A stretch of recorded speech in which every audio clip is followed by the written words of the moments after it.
प्रणाम। सब गोटा के मधुश्रावणी के बहुत बहुत शुभकामना। हम जगदम्बा मिश्र आई अहाँ सब गोटा के आदरणीय श्री मणिकांत झा जी के एकटा रचना बिसहरी के गीत से सुनबो जा रहल छी।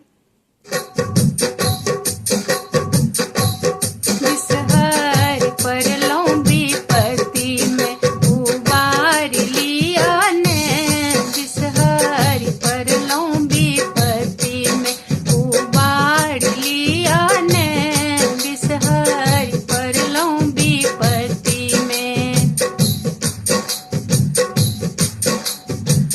जो तो है आहे बिसहर दुख सा उबार बहर, जो तो है आहे बिसहर दुख सा उबार बहर।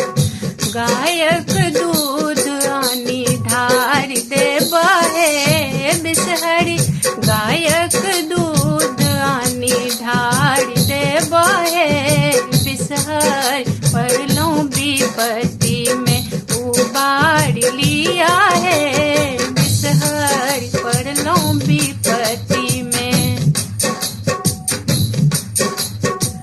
जो तो है आहे बिसहर भाग सोहाग देवा, जो तो है आहे बिसहर भाग सोहाग देवा।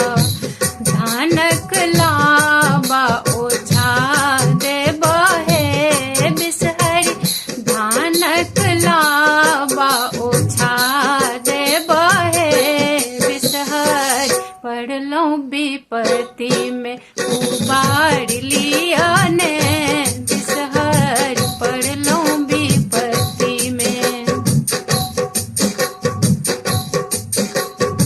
जो तो है आहे बिसहर गलती के क्षमा बहर, जो तो है आहे बिसहर गलती के क्षमा बहर।